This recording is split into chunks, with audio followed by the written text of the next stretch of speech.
kadang sikapnya nggak berkenan bagi orang lain, kadang pernah nyakitin orang lain. Orang soleh itu sama potensinya berbuat salah dengan orang yang nggak soleh, sama. Bedanya orang yang soleh dengan nggak soleh itu, orang soleh kalau berbuat salah segera memperbaikinya, sadar diri, minta maaf, memperbaiki diri, bertobat sama Allah. Nabi aja pernah menceraikan salah satu istrinya, anaknya Umar bin Khattab, yaitu Hafsah. Jadi ada sesuatu terjadi antara Nabi sama Hafsah, kemudian Nabi menceraikan dan baik-baik, lalu dipulangkanlah Hafsah ke rumah ayahnya Umar bin Khattab. Ternyata Allah nggak rela Hafsah diceraikan oleh Rasulullah, sehingga Allah ngutus Jibril. Jibril datang kepada Rasulullah, terus Jibril bilang, ya Muhammad, rujuklah Hafsah, sesungguhnya dia istrimu di dunia dan istrimu di surga.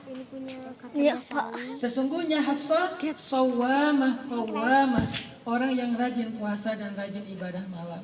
Akhirnya Rasulullah merujuk Hafsah kembali, tapi intinya tetap ada masalah. Dengan Aisyah juga kayak gitu.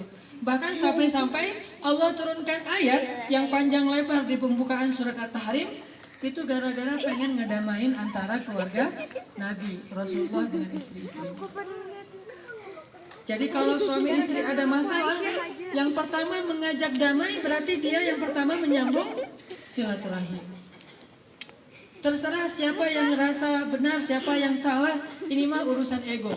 Subjektif, kadang-kadang dua-duanya salah. Mungkin pemicunya salah satu, tapi kemudian reaksinya berlebihan, jadilah dua-duanya salah. Maka yang paling baik di antara mereka berdua adalah yang pertama mampu menaklukkan ego pribadinya untuk mengajak damai, bisa meminta maaf. Yang lebih berat lagi adalah memaafkan. Sampai Nabi bilang, jika ada di antara dua orang yang terputus karena suatu masalah, maka yang pertama mengajak damai dialah yang pertama masuk surga. Jadi kalau kita pengen masuk surga lebih dulu nih, berlomba-lomba fastabiqul khairat dalam kebaikan, maka salah satu bentuk perlombaan dalam kebaikan itu adalah berlomba-lomba untuk mengajak damai kalau terjadi sesuatu masalah di antara sesama manusia atau di antara sesama manusia. Ini pentingnya silaturahim dalam Islam. Yang lainnya, hadis-hadis menyebutkan bahwa silaturahim itu adalah kuncinya ibadah. Artinya kalau misalnya kita masih terputus silaturahim dengan seseorang, sebanyak apapun ibadah kita itu masih kegantung antara langit dan bumi, nggak sampai di hadapan Allah. Hadisnya gimana? Dalam hadis Muslim, Rasulullah SAW bersabda, malaikat itu mengangkat amal anak cucu Adam itu setiap hari Senin dan hari Kamis. Itu salah satu alasan kenapa Senin Kamis itu ada puasa sunat.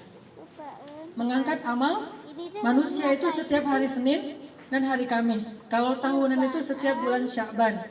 Kalau seumur hidup itu ketika dia meninggal dunia. Jadi ada rutinitas amal dibawa ke hadapan Allah.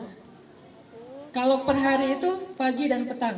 Jadi ada yang per 24 jam, ada yang per 7 hari, ada yang per bulan, pertengahan bulan, ada yang per tahun, ada yang per seumur hidup sekali. Ketika amal manusia dihadapkan kepada Allah, malaikat membawa amal catatan manusia kepada Allah, amal-amal baiknya, maka Allah berfirman, amilu hadaini hatta yastaliha, tahan amal dua orang ini sampai mereka mau berdamai. Ditahan sama Allah.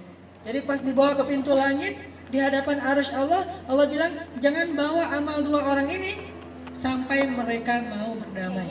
Kalau cuma salah satunya yang mau damai, yang lain tidak, maka amal dia doang yang diambil oleh Allah. Yang satu lagi dibiarkan tergantung antara langit dan bumi. Kalau sampai dia meninggal dalam keadaan terputus silaturahim, amalnya akan berjatuhan di bumi seperti gelas yang pecah dan tidak ada harganya. Makanya penting sekali silaturahim sampai dia disebut sebagai kuncinya ibadah. Kalau syarat sahnya ibadah mungkin ikhlas. Kuncinya Islam adalah syahadatain. Tapi kunci diterimanya ibadah kita oleh Allah adalah menyambung silaturahim. Sehingga harus jadi salah satu amal yang kita bela-belain banget nih silaturahim. Dan menurut saya lebih berat menyambung silaturahim daripada melakukan ibadah sunnah loh. Karena melakukan ibadah sunnah tuh kita cuma ngelawan males doang tuh. Kalau silaturahim ngelawan males, dan yang lebih berat lagi adalah ngelawan ego sendiri. Itu